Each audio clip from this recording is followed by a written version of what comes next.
In this episode of Hope in Motion, during the height of religious tensions between Hindus and Christians, the girls' dean of the Emmanuel Seventh-day Adventist School ushers her students into one room of the girls' dorm, while the sounds of banging and broken glass fill the campus. All the children knelt down in the rooms and they started to pray. Then those people started from the gate, they started to bang the windows, they broke the windows. Having the responsibility of over 800 students on his shoulder, Arun Panda, the school principal, felt the edge of a sword on his neck. I just saw a man who was holding a sword and he was breaking our glass, and I was so scared that I got back in my room and I didn't come out today. And armed with gallons of diesel fuel and a match, the attackers are set on burning the school to the ground. They took all the mattresses and put fire, and they burnt the mattresses and the blankets, sewing machine and cupboards. They pulled the gas stove and cylinder on the floor and they tried to light fire.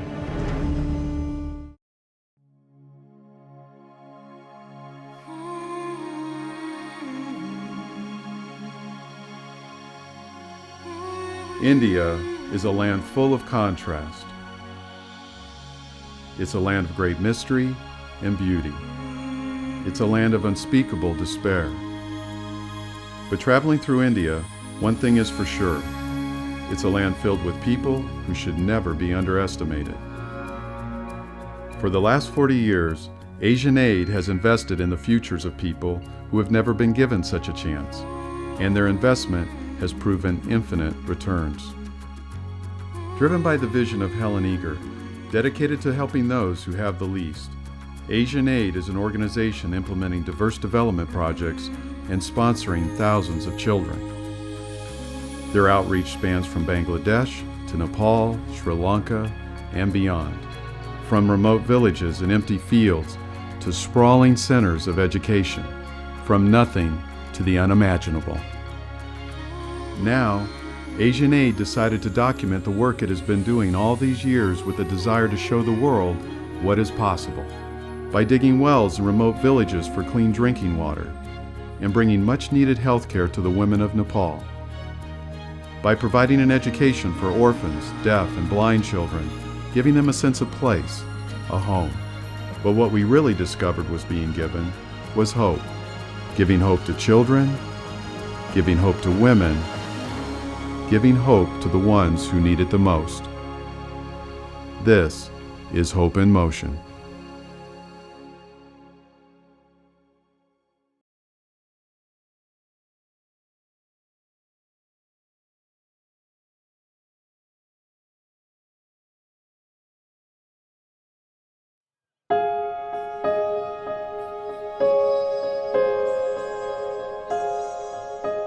Nature has showered its bounty on the landscape of Jaipur in the state of Orissa. This land of abundance is home to Orissa's vast tribal population.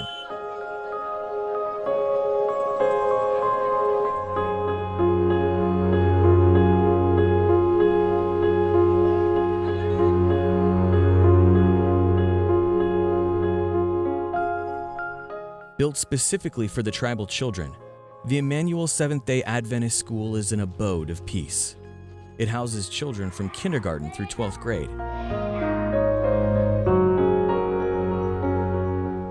Built in 2005, the school quickly gained a reputation for being a well-kept campus with high academic standards.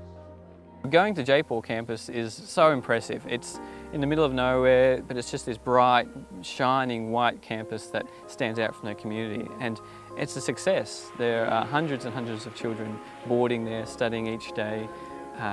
They've got quite good academic standards. They're fed well. It's just something that warms my heart when I go there to see. But how does this school, in a country often known for its impoverished conditions, maintain such an impeccable campus? Arun Panda, the school principal, explains the secrets to their success. Actually, I belong to this area, this local area.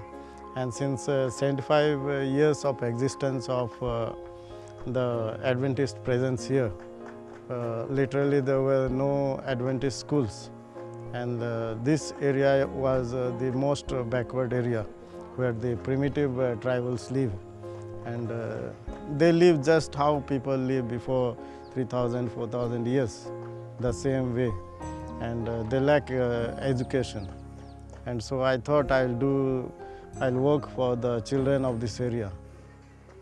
And then Mrs. Heleniger was the one who came forward and started a school here for 50 children. It just sort of amazes me when I think of, what we started from with absolutely nothing. To see what is there today is just, it's just mind-boggling, really. In 2004, the school was a mere 50 students gathering in a rundown building in the middle of nowhere. Then, in 2005, Garwin McNeilis, an American entrepreneur with a tender spot for the students in Jaipur, funded a project that quickly grew the campus to 200 students. AsianAid can't take the credit for all the work that happens in India. We rely heavily on the schools we work with, and in Jaipur in particular, we've got some excellent administration. We've got Arun Panda as the principal there, and he just runs a really good ship. He's got runs a tight ship with his wife as he's by his side, helping him to lead through the school. It just creates a really good environment where the school is leading the charge for the children there. And through AsianAid, we feel privileged to be able to support children in a school environment like that. Okay, this is the dining hall, and the front portion is the kitchen. And here you can see the girls working. This is part of the work program? Yes, this is part of the work program. They had the classes in the morning between 7:30 to 1, and after that they had the study hour, and now they'll help for about 1.5 hours in the kitchen cutting vegetables. Other girls, they clean up the hostels and other building. Boys clean up the lawns and they work in the garden and so on. The big difference between the students here and elsewhere is that these kids both go to school and work on campus. With the students personally invested in their school, they take great pride in keeping their facilities in pristine condition. I think that one of the reasons why Jaipur has become something so successful and so wonderful is that, well, first of all, I think it's God's blessing, because a lot of, most of the children come from very humble, tribal villages that are, many of them are very, very primitive. And a lot of people have helped and donated and sponsored through the years. And of course, God has blessed us with really amazing, staff and teachers that have also been a blessing. Nalima Panda, Principal Panda's wife and a teacher, explains why she is so passionate about this school. I too belong to this local area, and I am happy, very, very happy to serve my local children. I feel this is a little heaven for me, where I am peaceful with all the children studying in this school and with the staff. Success reflects leadership. The Emmanuel Seventh-day Adventist School in Jaipur is a shining light to hundreds of children today because of dedicated people serving at the school. People like Nilmani Dalpati. AsianAid had helped me to be what I am today, and I come from very poor background, and the AsianAid helped me, and they requested me to come and help my local people because I am from this area. So I decided, instead of going to abroad, I decided to come to my area and serve my people. Neelamani was one of our sponsored girls. She's an orphan girl from one of the villages there in Orissa. And we supported her through her education and also through her nurses training that she did at the Adventist Hospital in Surat. Now, many of her classmates are in the UK or other places earning a lot of money, but she was determined that she was going to work for the Lord and not for money, and she has been there now for a number of years. She is a really committed girl, and I love her a lot. She is not just the dean of the girls, she is the nurse. So since we have 871 students, we find so many children getting sick. And when the children are here, they are not, most of them are not sick. But when the children come home from vacation, from their homes, at that time, the first 1 month, there is a lot of sickness which they bring in from their homes. and and she's the one who takes care of them. Nilmani is now the beloved girls' dean, but like many of the staff, she takes on many extra responsibilities in order to keep the campus going. When the children go to their villages, they do not have drinking water facility and the environment not clean, so they drink water from river. So when they come back, they don't have a good diet at their home. So when they come back to the school, they have got some sickness, they bring it here, and in the month of June, July and August they suffer from sickness because they had been to their homes. I have heard that in other hostels they don't give nice foods and all, but I like the food and all. I'm healthy, I don't become sick much here. Many of the children studying at the school come from impoverished backgrounds. At school, they not only receive a quality education, but it gives them an opportunity to escape their life of poverty at home. Through sponsorship with Asian Aid, their everyday reality and their futures are transformed.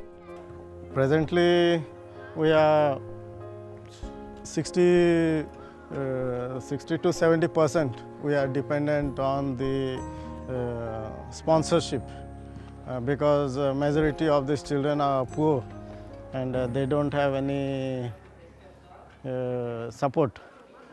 Without the support of any sponsorship, those children would not be here. And the parents lack education, and most of them they earn a living, they do some labor work, but they spend it in drinking, and they never take care of their children. And so because of this sponsorship, we have this number of students. The current paying students help greatly with the overall finances of the school. But the school definitely could use some more of these students to help support their needs. With a student body of nearly 900, the current facilities have exceeded their maximum capacity. They regularly turn away needy children because there's simply no place to accommodate them. Here we are in the girls' hostel, and this is one of the room for the girls, and we have 3 bunk beds.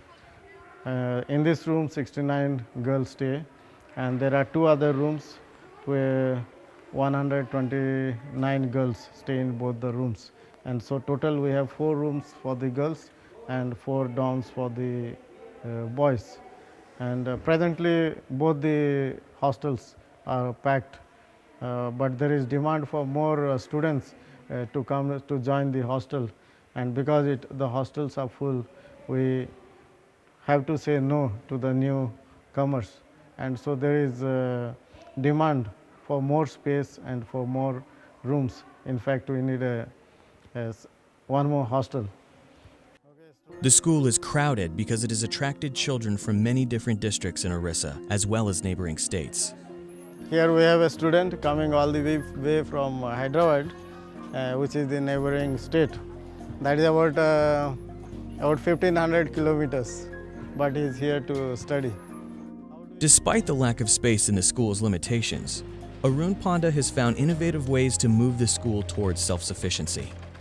Here we are sitting in the tailoring room, and here you can see all these boys and girls.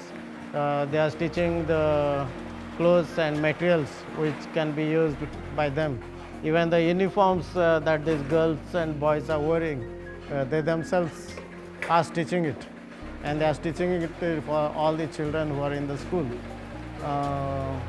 This vocational training was initiated by Mrs. Helen Eager, and she had given just one sewing machine, and with one machine it was started. I think if we can teach our young people some practical skills, I think everyone should have some practical skills, even if they are highly educated, because you don't know what can happen in the future, and of course they can share those skills and what they have learned with others who, especially in the villages where others may not have had the opportunity to get an education. Our young people can share what they have learned, and any practical skills they can also share with others. And previously we used to give all the students uniform and clothes to the outside tailors, and we are paying a lot of money. And now after we started this training, the girls are doing it by themselves, and so we are able to save the money for the school. Taking a tour of the campus, one can see the tranquility that prevails. You never see a gum wrapper, any paper that size on the campus. Everywhere you look is flowers. Oh, the flowers along the wall are so beautiful. Everything about that campus is beautiful. The local community feels that this is the best campus that we have. No school has such a campus, and there is a peaceful atmosphere to study. There is no disturbance, and everyone feels that their child should be educated here. Due to its tranquil atmosphere for learning, the success of the school resonated far and wide, until one day when their peace was disturbed and the school's very existence was brought into question. On August 23, 2008, a Hindu priest who was the leader in the district of Kandhamal, he was killed by the Naxals at night. Suddenly the Naxals came and they killed him along with few others. And then all the communal riots started, and all the Hindu people thought it is Christians who killed the priest.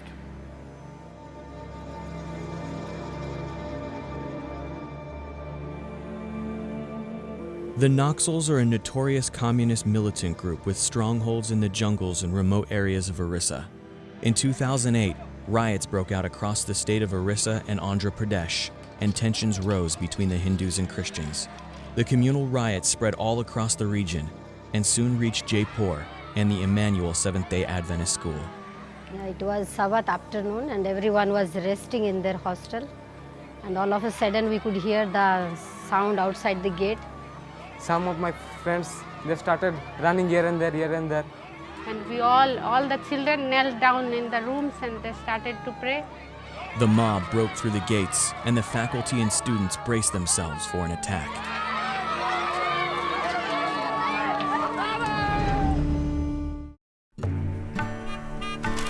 Girls, your ride's here. I love you. Have a good day at school. Bye. Bye. See you tonight. Give my love to Mina. I will.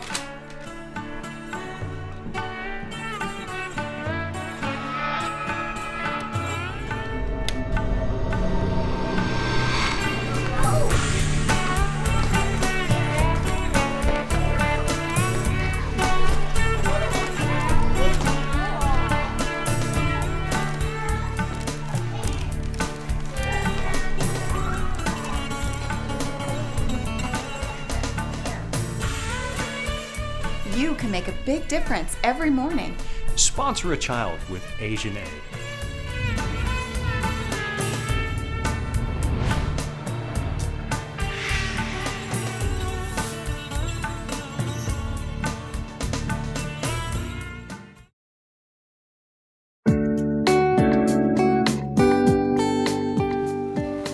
I'm here today in Andhra Pradesh, India, at the Vizianagaram School with my friend Adarsh, 7 years old. And my family and myself sponsor him. Every day he's able to have accommodation, food, clothes, and a good education. We want you to know what a blessing this is, and that you too can make the difference in the life of a child every day through sponsorship.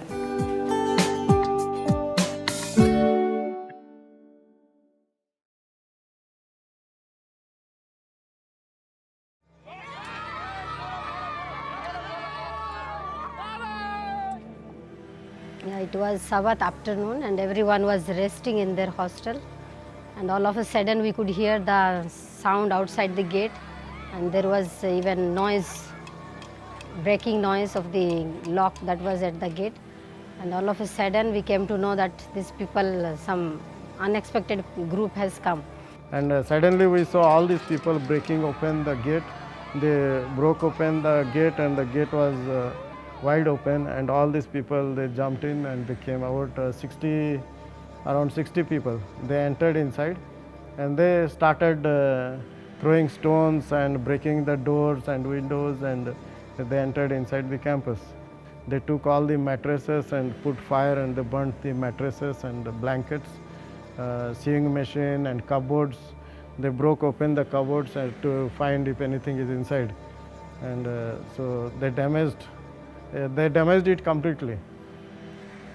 And then after that they came to the staff house. So in the staff house there was 40 liters of diesel kept for the generator. And the family was inside in the kitchen, and the people just came with the swords. They pulled the gas stove and cylinder on the floor, and they tried to light fire. Meanwhile, on the other side of the campus, chaos had erupted. They first rushed towards the girls' hostel, damaging all the buildings, windows that were on their way. And the girls all were inside taking rest. And after hearing the noise, they all started to scream and shout. And the dean, who is living adjacent to the hostel, she came out and she could see all the breakings, and all the children, they were filled with fear and they started crying, literally crying. I just saw a man who was holding a sword, and he was breaking our glass, and I was so scared that I got back in my room and I didn't come out again. And that time there was no shuttle also, so we were so scared, only glass door, so we were thinking that they might get in. So we were so frightened. And at that time our dean, she gave us some chili powders also. She told us to throw on them. But we were so scared, we didn't do that. And they were coming and they were just hitting the glasses. We were so scared as they'll get inside or what. And small kids were there, they were crying and all in the rooms. And we all the children knelt down in the rooms and they started to pray. Then those people came, started from the gate, they started to bang the windows, they broke the windows, everything they came. Some of my friends, they started running here and there. All the boys and girls, all the girls started to cry when the glass of girls' hostel was broken. They were attacking all principals, sirs, and all the staffs, and mostly the staff they are attacking, sir. And so I went and I just pleaded, please don't damage all these things. Why are you doing this? We didn't harm anybody. And they thought that I'm trying to do something. And then other people came and two of them were keeping the sword on my neck. And then suddenly one known person also was in the group, a known businessman. So he saw me and recognized me and he said, don't do anything to him. And then those people left and went away. They would have done anything to him at that moment, but it was only God's angels that were there. Perhaps the most inexplicable moment of the day came when the intruders attempted to burn the staff quarters. After pouring 40 liters of gasoline on the floor and around propane tanks in the kitchen of the staff quarters, the intruders lit a match. The whole house would be burnt within minutes. Whole house along with the family, and the house would also be means a big blast would have taken place. So they tried to burn with the matches, it did not burn. Then they tried with lighter, it did not burn. And so the left end went. But just remember the whole room is full of fuel and gas cylinder and gas stove. But it was God who protected their lives. In the days to follow, fear engulfed the peaceful campus, and both the staff and children were haunted by the memory of the attack.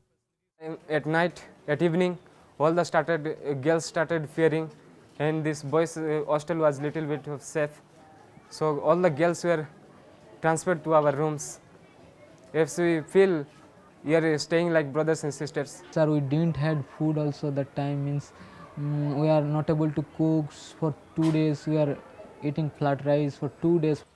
It really took them a long time to remove the fear from their mind, because they had themselves eyewitnessed how the incident took place.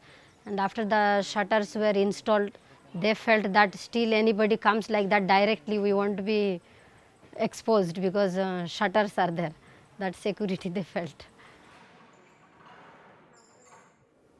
It was like when you know that you are going to die, what you will feel. The situation was such. Means we lost complete hope. We thought that anytime anything can happen to us. It was the most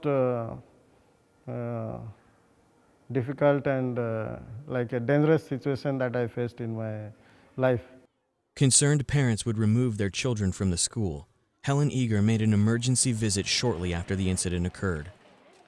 She was shocked to discover the students refused to go with their parents. Parents came there and said to their children, you know, we've come to take you home, and they said, no, we won't go, because we know that God protected us and that God will be with us here on this compound, and I thought that was really special testimony. But now everything is cooled down and everything is normal, and I think sometimes God allows certain things to happen for good. And after that took place, the town is now more peaceful and people are more friendly. Peace has returned to Jaipur and Emmanuel Seventh-day Adventist School. Arun Panda and his dedicated faculty continue to lead the school down the path of success. More and more children stream into the campus each passing day, and today, there's a break in their tranquility, because today is a time for celebration.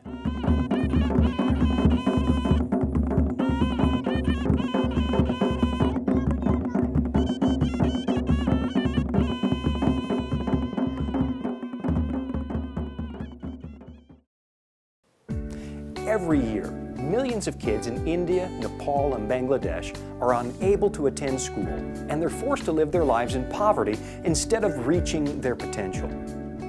In the Scriptures, Jesus reminds us, whatever you do for one of the least of these brothers and sisters of mine, you do for me. Today, there are so many kids in need of sponsors to provide them with food, clothing, and shelter. With sponsorship through Asian Aid, you have the ability to provide these basic necessities to the least of these. Won't you consider sponsorship with Asian Aid? You too can make a big difference every day in the life of a child.